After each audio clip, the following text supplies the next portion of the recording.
Скажите, а как вы считаете, вообще поэзия и литература в целом, они живы? Потому что есть мнение, что уже мы и живем в такую эпоху, когда остались только палимпсесты, только комментарии к комментариям, и уже как бы новой литературы нет. Вот вы считаете, жива она, или если жива, то чем? Ну, в какой-то мере это так, но дело в том, что литературу так просто не объедешь, так просто не уничтожишь. Она все-таки как-то держится, в ней есть какая-то внутренняя жизнь, и с этим просто ничего не поделаешь. Ну,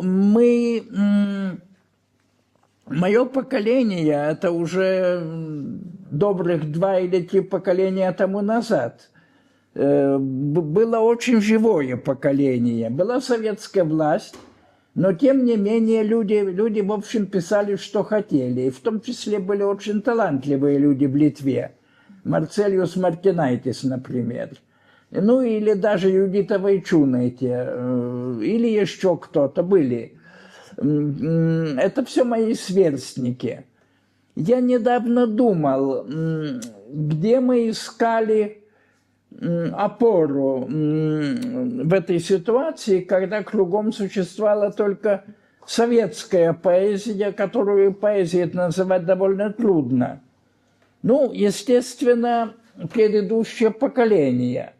Предыдущее поколение у нас были акмеисты, то есть Мандельштам, Ахматова, Гумилев, люди в основном уничтоженные или замолчанные советской властью, но мы до них добирались, и они очень впечатляли нас в те времена, да, собственно, и сейчас впечатляют. Но шли глубже, и, в общем, дошли до барокко. Для моего поколения барокко это было такое слово «пароль». Отчасти потому, что мы вильнюсские люди. Вильнюс – это город барокко, причем, наверное, во всем Советском Союзе один такой, потому что Рига, Таллин – это уже скорее готические города, немецкого стиля, ганзатического стиля, а у нас итальянское барокко. Из 40 костелов вильнюсских около 30 принадлежит к этому стилю. Ну, есть и готический, есть и классический, как кафедральный собор, а готический, как Святая Анна, но они создают напряжение с барочным стилем, и это напряжение есть также как бы необходимое свойство именно барокко. Барокко – это стиль эпохи катастроф. Дело в том, что то, что строили в Вильнюсе, строили в очень тяжелые времена. Были войны, была резня, были эпидемии, был даже каннибализм, все что угодно. И вот на этом фоне возникало нечто подобное собору в главном университетском дворце, по-моему, совершенно гениальному, или собору миссионеров на холме, ну, кто-нибудь, может быть, его помнит. Такие 2 тончайшие, грациозные башенки. Вот это строилось в катастрофическую эпоху. И мы понимали, что наша эпоха тоже достаточно катастрофична, не менее, а то и более, и что вот можно работать так, как эти архитекторы работали. Ну что у барокко, какие свойства этого, основные свойства этого стиля в поэзии? Ну, я бы выделил 3. Во-первых, это концепт. Концепт – это некая, ну, загадка, что ли, некое столкновение противоположностей, некоторая неразрешимая проблема, которую надо разрешать. Ну вот, скажем, у меня есть такие стихи, это долго надо объяснять, но все-таки попробую. «In memoriam Генкус Гапеншкус», памяти Генкуса Гапеншкуса. Это вот какая история. Мы с приятелем, ныне покойным Пранасом Моркусом, проходили в Каунасе мимо витрины. Это была витрина похоронного дома. И там была табличка, вот табличка, которую ставят на могиле. Генкус Гапеншкус. Ну, Генкус можно еще понять, это сокращение от Генрих, Генрихас, А Хапенчкус – это фамилия, которая не может быть. Это ни на каком языке такой фамилии нет. Это специально так придумано, чтобы никто не узнал на этой табличке свою фамилию, не дай бог. И Пранос мне сказал, вот совершенно замечательная тема для стихотворений. Напиши о человеке, которого никогда не было и быть не могло. Ну, я подумал, да, это задача. И как-то сочинил этого человека. Сочинил для него весь мир вокруг него. Ну, подумал, ну, какой это мир? Это тени, это какие-то следы, это какие-то воздушные строения, то есть то, чего тоже нет. Но что-то от нашего мира сохраняется. Наверное, измерение. Вот метр, там тоже метр. Грамм, там тоже грамм. Градус спиртного, тоже градус спиртного. Но вот когда пошел градус спиртного, пошли всякие юмористические моменты. И этот Генкус, никогда не бывший и не могущий быть, стал входить в наш мир. Я стал для него придумывать биографию. Ну и потом он уже в конце стихотворения вообще входит в наш мир, в нем участвует и становится одним из нас. Вот такое построение стихов, это, в общем, и пример концепта. Это очень часто дело в 17 веке, этим знаменит Джон Донн. Это очень любил Бродский, он тоже брал у барочных поэтов такие вещи. Второе – это драматичность. Если Ренессанс – это равновесие, спокойствие, умиротворенность в общем и целом, то барокко – это драматичность, это Эль Греко, это Рембрандт, это вот такие вещи. Ну, третье – это вот то, что вы сказали, палимпсест, это масса цитат. Это отсылок к прежним текстам. Это всегда в поэзии. Я даже придумал такую аксиому теории литературы, шуточную. Аксиома номер 1 – каждый текст у кого-нибудь украден. Это называется интертекстуальностью. Так вот, барокко, а также экмеизм, кстати, ставит эту интертекстуальность во главу угла. Там надо угадывать эти цитаты. Можно даже не угадывать, но, в общем, чувствовать, что это явно что-то и кто-то цитируется. Такая мозаика из цитат часто.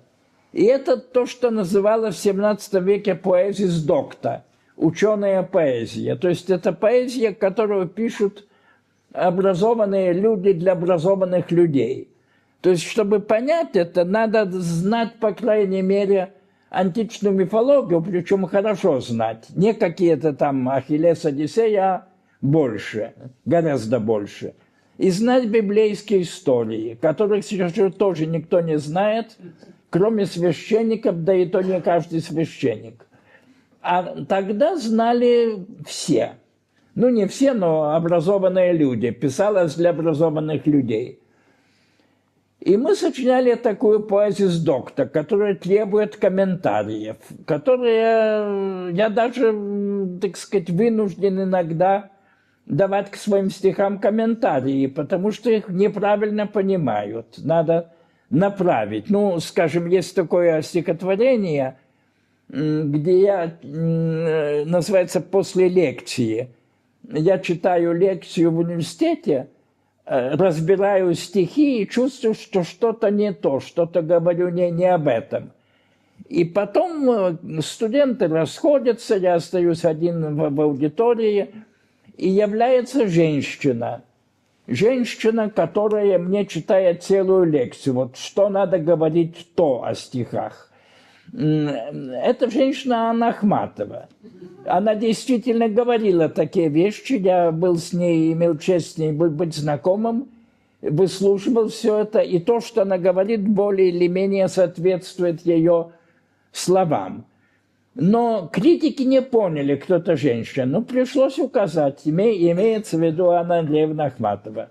Хотя там есть всякие намеки. Есть всякие намеки. Человек, действительно знающий историю России, историю русской литературы, догадается, что это Ахматова. Но таких людей очень мало. Приходится комментировать. Ну, неудобно, но приходится. Ну, известно, что это не ново. Данте уже комментировал свои сонеты. Элиот комментировал «Бесплодную землю». Милош комментировал поэтический трактат. Там комментарии такого же размера, как вся поэма. Ну, у Элиота тоже. Ну, значит, это делается, хотя, скажем, в литовской поэзии до вашей покорной слуги, по-моему, никто это не делал. Но вот это обращение к XVII веку нашему поколению дало какой-то жизненный импульс. И следующему поколению, что даст жизненный импульс, я не знаю. Не знаю, и я плохо сейчас слежу за современной поэзией, как литовской, так и не литовской, совсем плохо. И уже меня просто на это не хватает. На сверстников еще хватает, на предшественников еще хватает, а на современников уже нет. Но то, что я так выхватываю случайно из прессы, чаще всего на меня не производит почти никакого впечатления. Ну, может быть, это моя вина. Может быть, там кругом одни гении, а, так сказать, это я такой дурак. Не исключено. Но вот так обстоит дело. Надеюсь, ответил на вопрос. Угу. Скажите, ради каких поэтов есть смысл учить литовский язык? Ради каких поэтов?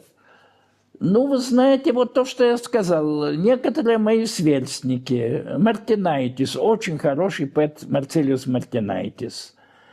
Неплохая, хотя несколько меньше, мне кажется, моя приятельница многолетняя, даже друг, я бы назвал ее так, ныне покойная женщина, Юдита Вайчуна, это такая поэт Вильнюса. Причем она просто описывает город Вильнюс. Это как бы такой поэтический путеводитель.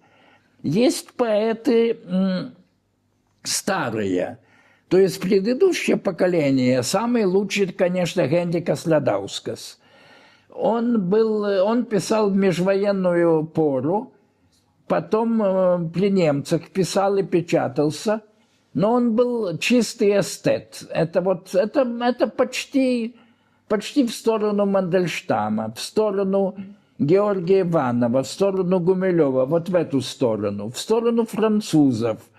Это Малярме, это Валери, это, может быть, даже Верлен в какой-то мере. Но, во всяком случае, политики там нет, хотя поэзия трагическая, там много о смерти и таких вещах. Иногда даже юмористическая, но у него этого мало, но есть. И если он шутит очень хорошо. Потом он уехал в Америку. Интересная его судьба, потому что он ушел с немецкой армии, как многие, хотя перед советской властью, собственно говоря, как бы ничем не провинился. Он жил в ином мире, не политическом. Но ушел. На первых порах, вот я недавно узнал, это меня совершенно потрясло, он жил в советском секторе Берлина. И никто его не замечал. Там был, в общем, полный хаос, при том, что был советский сектор. Ну, Берлин был тогда без стены, был свободен, он мог ходить в западные секторы. И ходил. Ему захотелось в ботанический сад, а ботанический же в американском секторе. Он пешком пошел там, посидел, стихи даже сочинил и вернулся ночевать в советский сектор. Кажется, потому что там было дешевле. Ну и так вот кончилось тем, что он все-таки сбежал на Запад. Сбежал на Запад, оказался в Америке. И умер в Америке. Я его видел. Когда мне было 5 лет. Он был приятелем моих родителей. Ну, отец у меня был тогда в Москве, а мать была в Каунасе. И она была, так сказать, подвержена остракизму, то есть к ней особенно не ходили, жена большевика, то есть то да сё. Сама сидела некоторое время, но ее выпустили. Но Радаускас приходил, и он меня качал на качелях. Вот это я запомнил. У меня вот так закрутилась голова от этих качелей. Радаускаса перевела Аня Герасимова, та же самая поэтесса и рок-музыкантша, которая перевела и меня. И издала его русскую книжку, очень хорошую. Вот это блистательный поэт, это лучший литовский поэт 20 века. Ничуть не хуже многих русских классиков. Не хуже Ходосевича, не хуже того же Георгия Иванова. Ну, пожалуй, хуже Мандельштама, но в эту сторону. Ну, вот Радаускас. Ну, были и другие поэты межвоенной эпохи. Ну, вот все слышали, все знают Саломею Нелис, о которой много говорят сейчас, потому что она написала поэму о Сталине. Причем искренне. Вот теперь пытаются доказать, что ее заставили, шантажировали, чуть ли не с пистолетом при ней стояли, чтобы она его писала. Ничего подобного. Она Сталина, так сказать, была молодая девица из другой страны, мало о Сталине знала и ужасно его уважала. И совершенно искренне это написала в духе революционного романтизма. Сейчас хотят снимать его памятник, не знаю, сняли или нет. Нет еще. Еще нет. Может быть, и не снимут. Тут тоже есть заковыка. Памятник это делал некий скульптор Владас Вильджунас. Владас Вильджунас был скульптор такой полудиссидентский. От него осталась вдова, очень влиятельная. Вот она настоит, я уверен, на том, что этот памятник не снимут. Она за это очень борется. Ну и правильно, что не снимут, может и оставаться. Тем более, что не так уж плох этот памятник. Но, тем не менее, Саломея Нелис, о ней очень многие пишут. Предательница, квислинг и так далее, и так далее. Это все, по-моему, ерунда. У нее есть хорошие стихи. Можно ее читать до сих пор. Далеко не все, что она написала, но есть хорошие стихи. Та же Ахматова ее переводила и даже хвалила. Вот есть такие стихи, как переведенные Ахматовой, но я их не помню на русском языке, на литовском тоже не помню.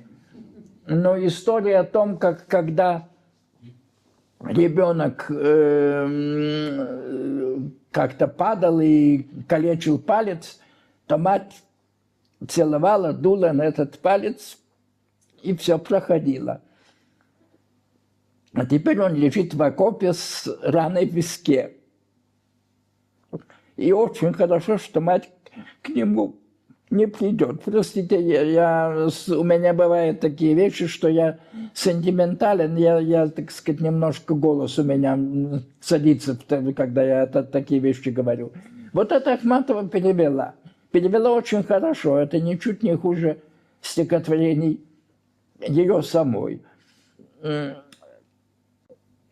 Саломея Нелис был поэт-врожденец, католический поэт, межвоенный, умерший в Америке, хороший поэт. Не такой, как Радаускас, но хороший. Ну, если идти дальше, глубже в классиков, такой основополагающий поэт Майронис, он для Литвы это примерно то, что Пушкин для России. Он создал литовский стих.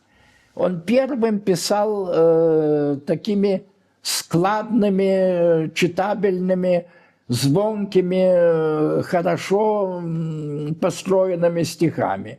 Вот у него до сих пор можно этому учиться. Ну, темы у него в основном патриотические, пейзажные, любовные. Ну, обыкновенный такой национальный классик. У каждого народа такие есть. Это 19 век. Ну, умер он уже в 20-м.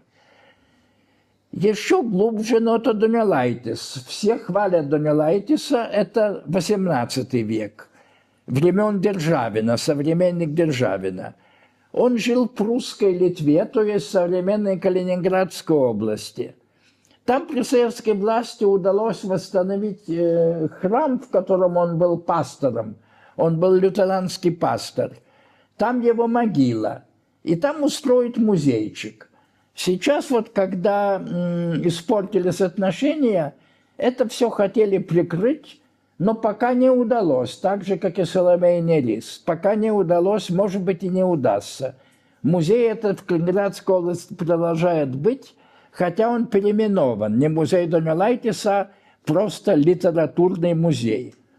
Это такая поэма о крестьянском быте в античном стиле, немножко гекзаметрами гомеровскими, вергильевскими написанная, хорошим гекзаметром, очень интересная по языку, вот такое. У Заболоцкого в России есть поэма «Торжество земледелия», вот это можно так тоже назвать, «Торжество земледелия». Это куски этого читаются как сильная, какая-то живая, натуралистическая поэзия, очень неожиданная для XVIII века. В XVIII веке так никто не писал. Вот, пожалуй, поэты, которых я хочу упомянуть.